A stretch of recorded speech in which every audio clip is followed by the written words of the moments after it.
en faut du courage, de la précipitation, de l'esprit de contradiction, de l'espoir en ce qui va et de la détermination et de la persévérance et de l'obstination à toujours trouver une manière de se défendre. Il en faut de l'esprit de contradiction pour trouver que ça ne va pas comme ça. Il en faut de la tête baissée et de la tête dans les nuages, des réactions épidermiques, des injonctions prophétiques, des accumulations à trouver le beau même si ce n'est pas le lait qui manque. Il en faut de la désinvolture pour pousser les portes qui ne s'ouvrent qu'avec un coup à risquer la fracture ouverte. Il en faut des tactiques, des stratagèmes, des innovations intelligentes à défier les lois de la physique classique. Il en faut de l'attentat verbal, crier sous les toits malgré les risques de retour de bâton par certaines administrations qui s'occupent des petites affaires bien réglées. De l'attentat à la gueule des messieurs et des mesdames qui s'en sortent mieux sans se poser la question des réponses que nous essayons de porter. De l'attentat dans le cercle absurde d'un jour plutôt qu'un autre. Quand parfois c'est juste y aller qu'il faut, sans chercher l'heure exacte, le lieu idéal et la raison absolue de faire plutôt que rien.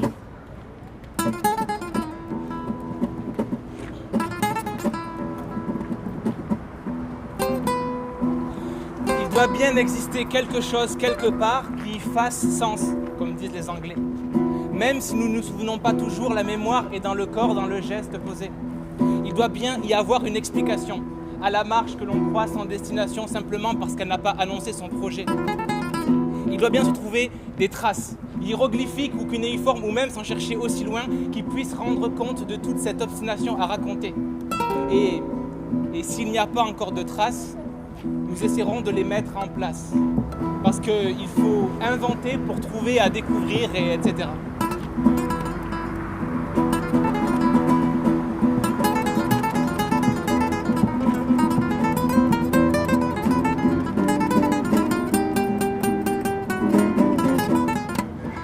Il y aura toujours quelqu'un, quelqu'une pour écouter.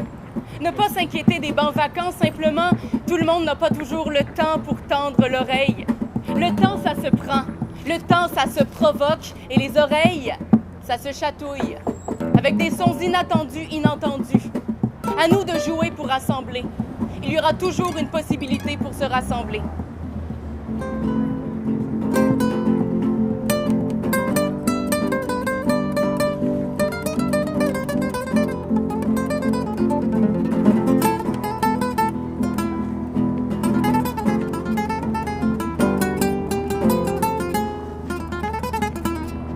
À force de nous prendre pour superficiels, nous avons donné de mauvais indices.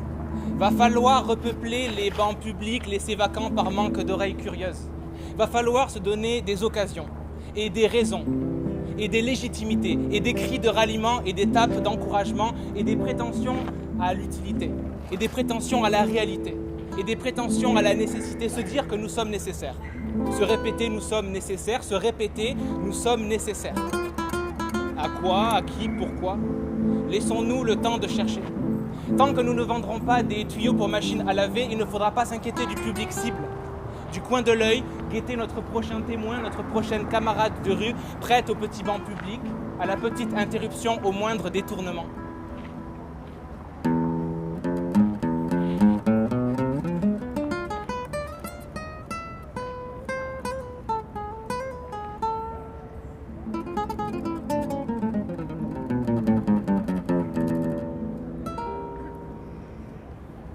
Je t'aime, mon frère, ma sœur, mon amour, madame, monsieur. Je te dis je t'aime parce qu'il va falloir se battre. Dur. Dur. Il y aura peut-être du vent, pas tous les jours doux sous le soleil méditerranéen. Il y aura du vent à faire fuir les notes d'intention. Il y aura peut-être de la pluie et peut-être plus froid de la neige, mais peut-être plus beau aussi. Le beau contre le froid, le beau contre le fatigant, le beau contre le décourageant, le beau contre. Il faut se mettre dans un état. Ok.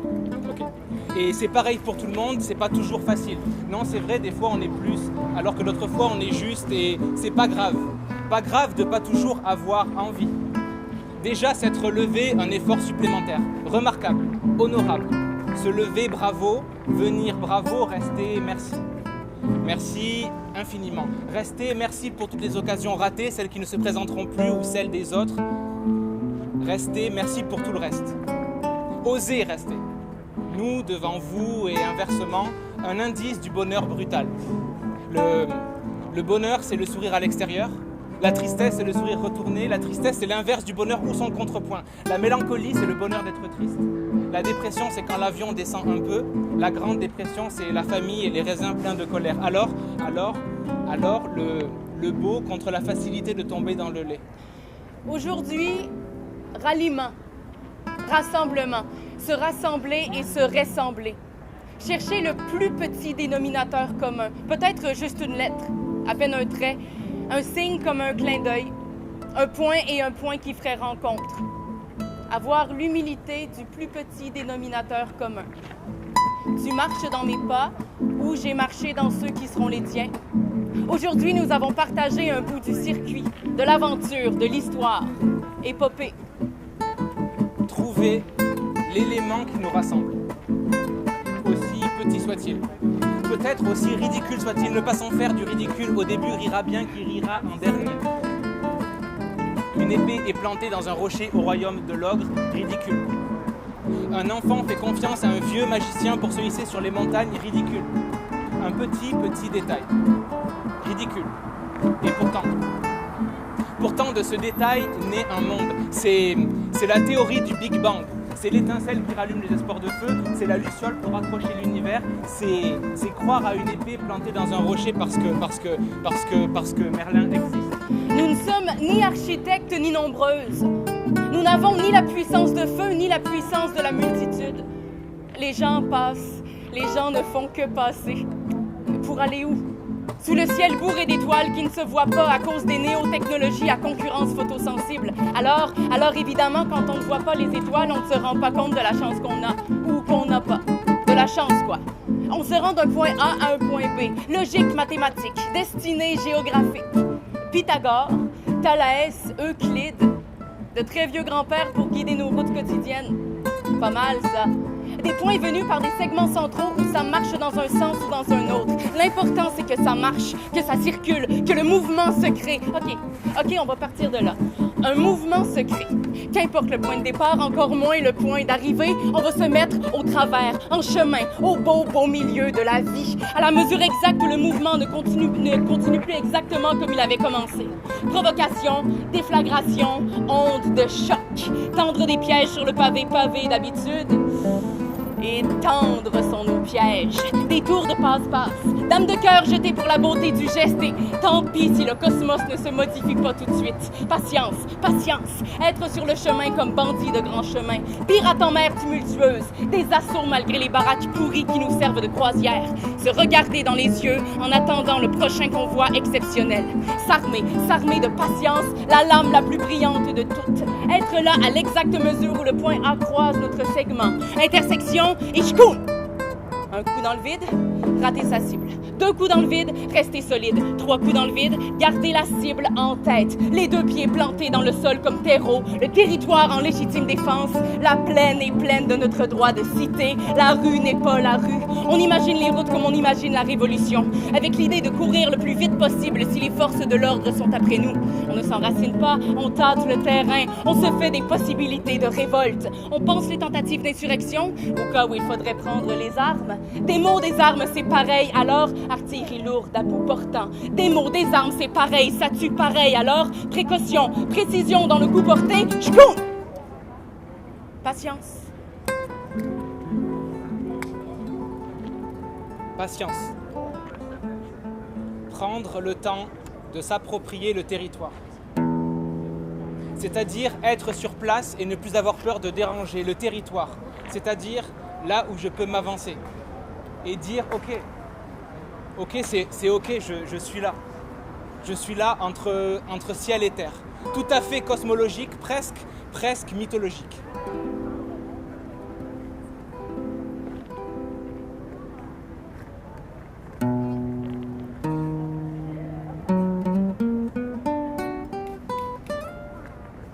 On n'aura pas parlé dans le vide. L'univers au moins.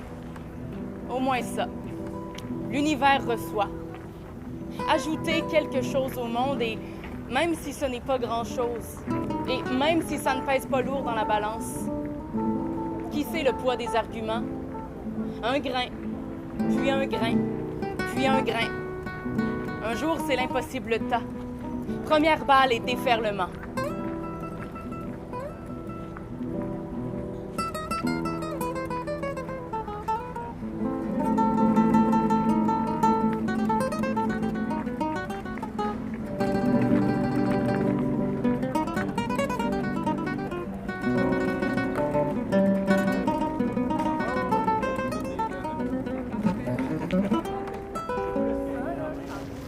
Un jour, un révolutionnaire français monte sur la table d'un bar pour haranguer la foule et crier aux armes.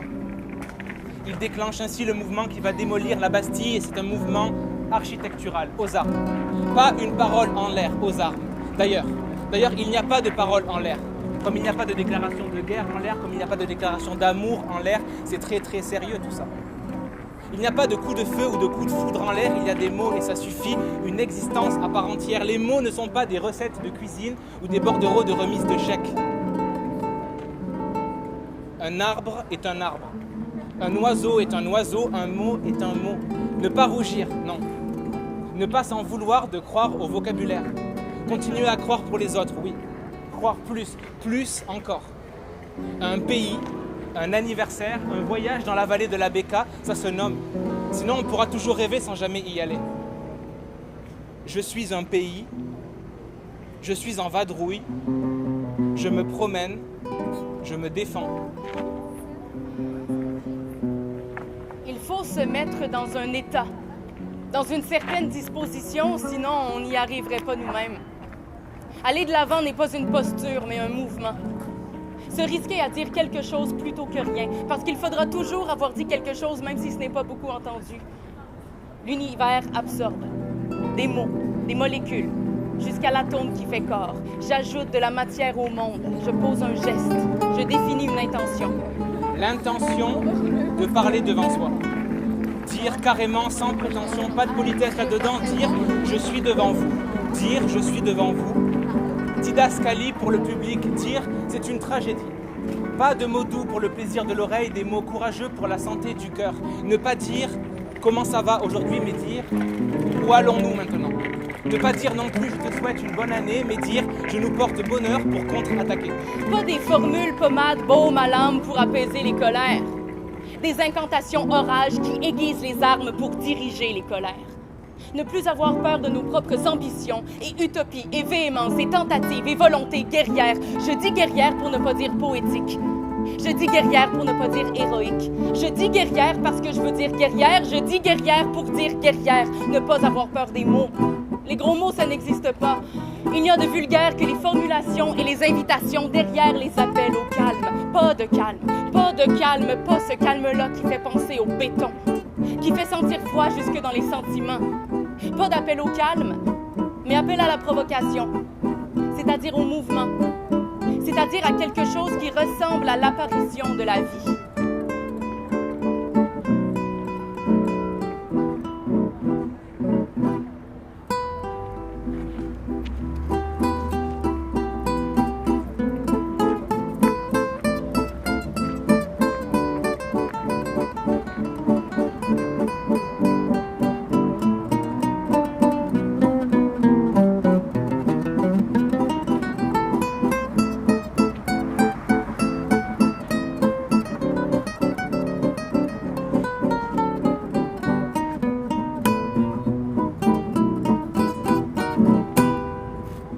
L'auteur a dit qu'un livre, c'est une religion qui a bien marché.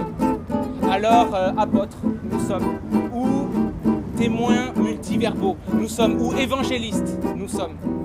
Témoins des paroles données qui ne seront pas rendues. En cette heure et en ce lieu, nous sommes venus par des segments centraux où les gens marchent dans un sens ou dans un autre. Il a fallu déposer les armes pour mieux les reprendre et installer la scène comme autel. Et prendre l'apostrophe pour anathème. Nous ne venons pas pour accuser, nous Nous ne venons pas pour pardonner, nous venons nous mettre dans une certaine circonstance. Nous ne venons pas dire ce qu'il faut faire, nous ne venons pas dire ce qu'il ne faut pas faire.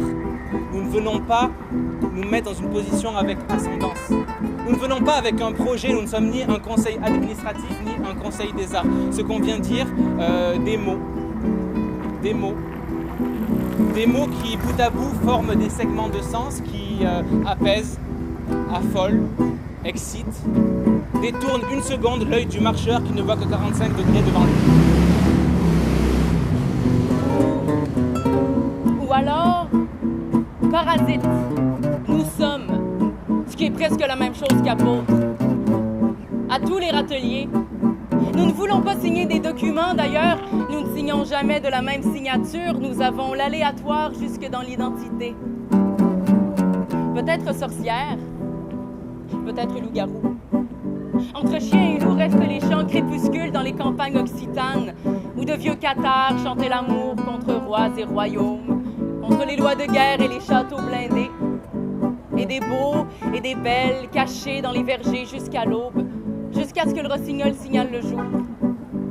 Entre chien et loup, nous sommes là, disparus dans la nature entre les branches, de l'autre côté du jour. Il va falloir s'y faire, et ne pas trop s'en faire. Si nous ne répondons pas au cadastre et aux zones avec fiches de renseignement, ne pas s'en faire, nous en premier. Il n'y a rien de grave, l'univers n'est pas un formulaire à remplir, le monde n'a pas à signer en bas à droite. Affirmation poétique. Faire au lieu de s'en faire. C'est A noir, E blanc, I rouge, U vert et O bleu. La nature est un livre qui s'écrit en langage magique. Affirmation poétique. Je dis et nous sommes. C'est fou comme les mots, ça peut foutre le bordel dans les assemblées. Nous ne parlons pas, nous essayons d'inventer un système alternatif.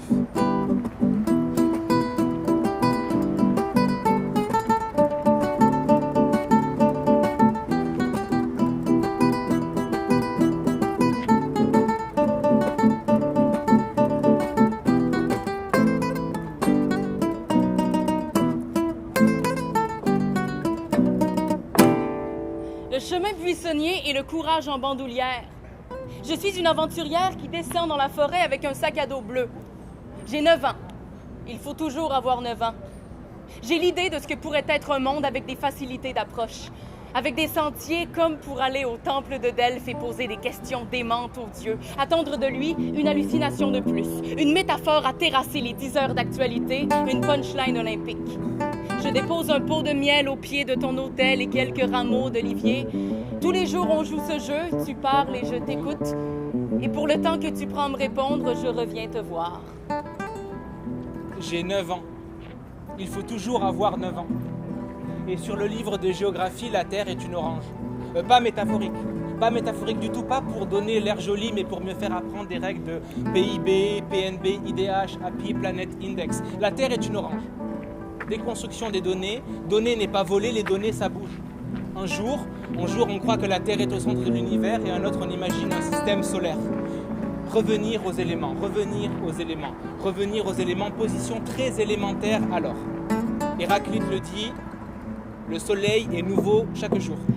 Héraclite le dit, ce qui est contraire est utile, ce qui lutte forme la plus belle harmonie, tout se fait par discorde. Héraclite le dit, si tu n'attends pas l'inattendu, tu ne le trouveras pas car il est pénible et difficile à trouver. Héraclite le dit, un enfant qui s'amuse à jouer aux dames, la royauté est à un enfant. Héraclite le dit, le conflit est le père de toutes choses, le roi de toutes choses. Le conflit est le père de toutes choses, le roi de toutes choses. Alors, à l'attaque, à l'abordage, au sabordage, au sabotage de tout ce qui ressemble à une phrase comme « Il faudrait que vous nous demandiez l'autorisation » ou « Ce n'est pas contre toi, c'est la règle ». Alors sabotage contre tout ce qui peut se passer de discussion. L'être humain est un sentier de traverse. S'il peut se perdre, il peut se retrouver. Et puis se perdre, c'est bien, ça fait faire des voyages. Il faut se battre contre les ordinateurs, les logiciels, les formulaires, contre tout ce qui a la réponse avant même d'avoir énoncé la question. Bernard Stiegler le disait, Bernard Stiegler le dit. Il faut réfléchir en allant plus vite que les algorithmes. Il faut réfléchir en allant plus vite que les algorithmes, c'est tout à fait possible. Un algorithme aller 4 millions de fois plus vite que le système nerveux d'un individu. Mais un individu qui pense, ça ne va pas plus vite qu'un algorithme, ça va infiniment plus vite. Ce que je veux dire par là, c'est que ce qui va très vite dans un algorithme sont des capacités de calculer très vite sur des très grandes masses de données. Penser, c'est pas calculer. Penser, c'est bifurquer. Une machine ne peut pas bifurquer, pas dans ce sens-là. Penser, ça veut dire, à un moment donné, aller infiniment plus vite que n'importe quel algorithme en bifurquant.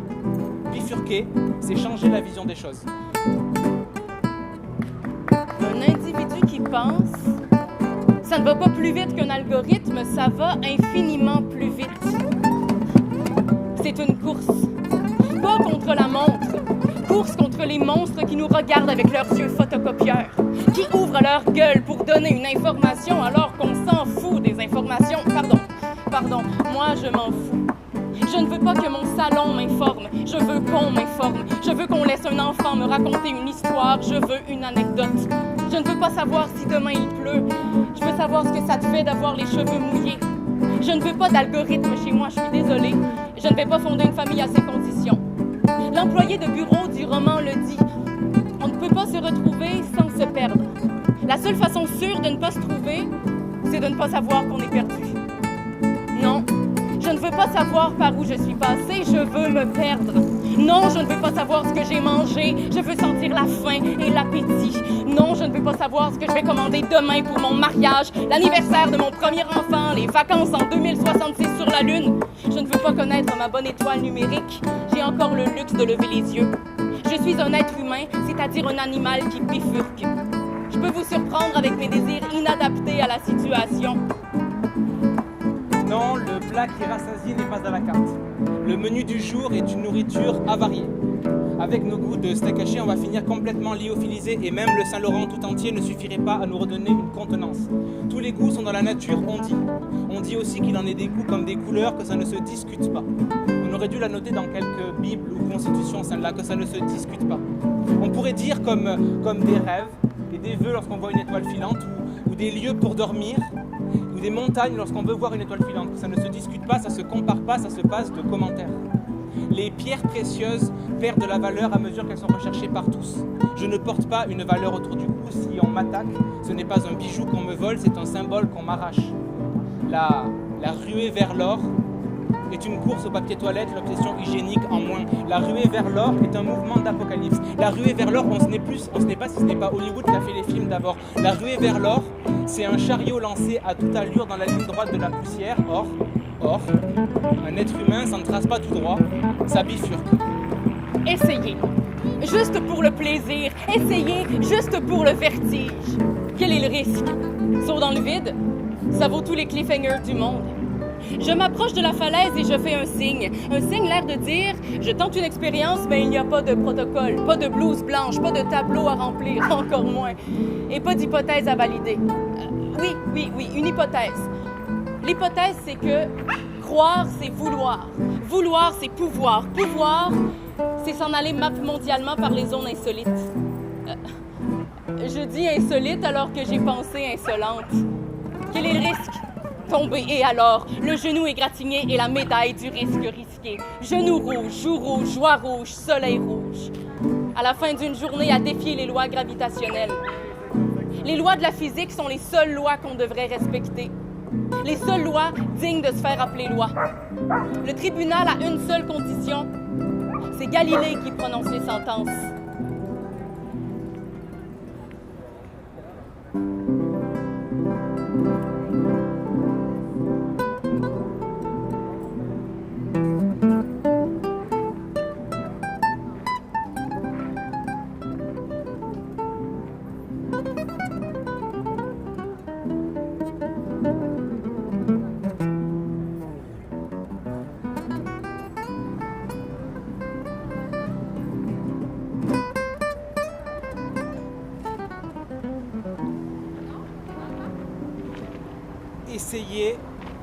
Essayez un sourire. Si trop difficile, pensez à une histoire drôle.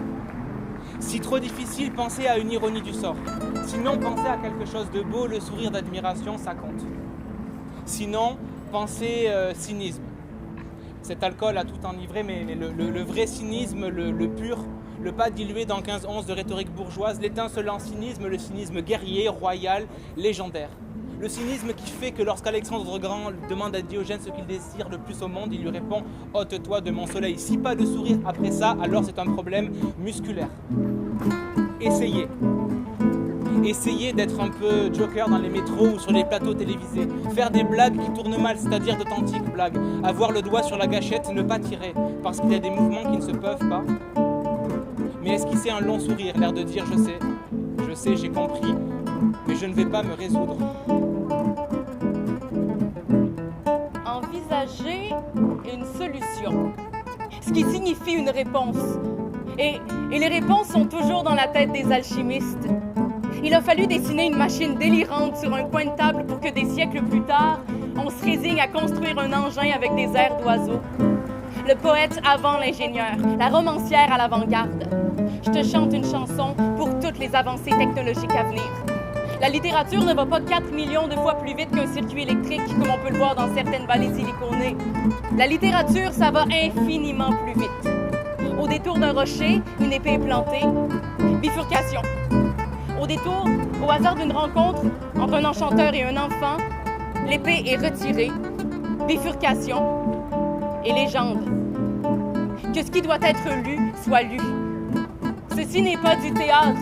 C'est une forme de communication très ancienne qu'on appelle oracle.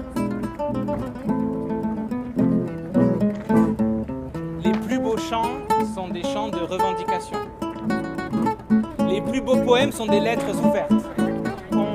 On n'écrit pas parce qu'on aime l'odeur du papier ou qu'on se sent bien dans un fauteuil au coin du feu. On n'est jamais bien nulle part, toujours ailleurs. Toujours être ailleurs comme ces étoiles qu'on dit filantes pour casser le moral au fil d'attente. On n'écrit pas par amusement, par distraction, par coquetterie. On n'écrit pas comme on lirait avant de s'endormir. Pas question de s'endormir, c'est question de réveil. Les plus beaux poèmes sont des lettres ouvertes. Les plus beaux chants sont des chants de revendication. Les plus beaux chants sont des chants guerriers. Et je dis guerrier pour ne pas dire poétique. Je dis guerrier pour ne pas dire héroïque. Je dis guerrier parce que je veux dire guerrier. Je dis guerrier parce que si on ignore à peu près tout des révolutions armes au poing, il y a dans les chants une petite mélodie. Un souvenir épique d'une époque. La révolution est épigénétique, rien de ce qui est humain ne nous est étranger.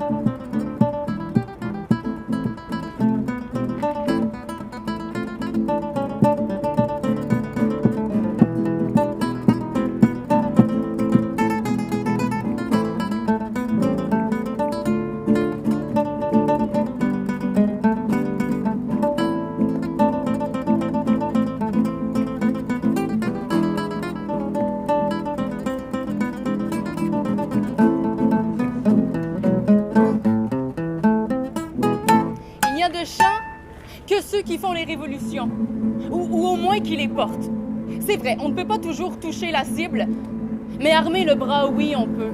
Et viser aussi, on peut. Et retenir son souffle pour se donner toutes les chances, ça aussi, on peut. Sinon, à quoi bon? À quoi beau? Pourquoi chanter? Pour qui? Quelle ardeur dépenser pour ressembler à des pancartes? Nous ne sommes pas bonnes pour les zoos. Nous ne sommes pas faites pour les musées. Un musée n'est pas fait pour les muses, comme une parfumerie n'est pas faite pour le romantisme. Ne pas dire une chose qui puisse être dite autrement ou qui puisse être redite sans porter à conséquence. Les mots sont des lames, et on ne lance pas innocemment des lames. Le risque est pris.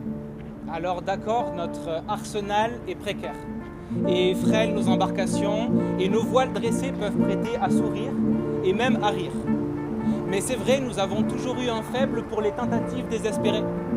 Les tentatives désespérées ne déçoivent jamais. Elles n'encombrent pas l'esprit avec des préoccupations bureaucratiques, pas de taux de rendement, pas de business plan, pas de gestion. Les tentatives désespérées, c'est braquer une banque avec une idée politique en tête. El deschidado, soleil noir à minuit, tenir la pensée au zénith, se jeter dans la mêlée même à un contre tous et croire au lancer de dés. Comme le disait Shlomo, mendiant le jour, prince la nuit. Enfin, quelque chose qui ressemble à une infraction ou une illumination. Ne pas se laisser faire par les percepteurs. Nous resterions immobiles alors que tout dans l'univers accuse la rotation? Et pourrait si mauvais, disait le vieux Galiléo Galilei. Est-ce qu'il parlait de ce qu'il avait sous ses pieds en dépit du bon sens? Ou de ce qu'il y avait au-dessus de sa tête à des distances absurdes? Ou de ce qu'il y avait dans sa propre tête, à des distances et des vitesses encore plus absurdes? Si mauvais, quelque chose bouge, ça remue, ça s'agite, quelque chose vibre. Et il se pourrait bien que ce soit comparable à l'effervescence des planètes. Et même en imaginant, si par un certain hasard des événements, si par malheur ou par bonheur, ou n'importe quoi qui se trouve dans les mains d'un enfant qui fait comme s'il était un héros, une héroïne, prête à s'aventurer à 1 contre 100, 1 contre 1000, 1 contre 100 000, même à ce risque, à cette haute improbabilité, à ce jeu de dés lancé pour défier les reflets du soleil, à ce risque, il faudrait tenir le coup. Parce que rien ne vaut la peine de ne pas avoir essayé. Brecht le dit. Celui qui combat peut perdre. Celui qui combat peut perdre, et c'est vrai. C'est vrai, c'est vrai. C'est une possibilité, il faut le prendre en considération, se dire c'est vrai, c'est extrêmement vrai. C'est tellement vrai que le rappeler serait un peu une insulte faite à la lucidité. Mais la possibilité de l'un ne doit pas anéantir la possibilité de l'autre. Il y a deux versants, deux côtés, deux paris. Celui qui combat peut perdre. Mais celui qui ne combat pas a déjà perdu. Alors, question de logique, problème mathématique, équation pas super difficile à résoudre. Le difficile n'est pas dans le compte, mais dans l'action. Celui qui ne combat pas a déjà perdu. Le théorème ne demande qu'à être activé. Comme une antique énigme si ancienne qu'on en vient à penser qu'elle est impossible à résoudre, mais non, elle ne l'est pas. C'est simplement que personne n'a osé parler simplement cela, n'a pas osé ouvrir la bouche pour dire ce qu'il croyait être la réponse et vivre le reste du monde en conséquence de cette réponse. Les formules magiques n'existent pas. Il n'y a que des humains terrifiés d'ouvrir la bouche pour dire une formule magique. Les énigmes n'existent pas. Il faut être fou ou enfant pour croire à la magie. Je veux dire, il faut être Arthur, roi du royaume de l'ogre. Ou complètement idiot. Revenir par le premier train et se présenter comme prince dans un vieux pays qui s'ennuie à cataloguer ses petites escroqueries. Il faut n'avoir peur de rien ou avoir peur de tout, et ça peut être un coup chaque. Un jour, ce sont les ténèbres tout autour, le monde n'est qu'un égout sans fond. Un autre, ce sont les montagnes et les lucioles à n'en plus finir. Être manichéen par souci d'intégrité. Penser funambule. Pour tenir sur le fil, il faut balancer des deux côtés. Et faire la synthèse. Et faire la synthèse. Et faire la synthèse. Et se dire, je sais, j'ai compris. L'équilibre est là.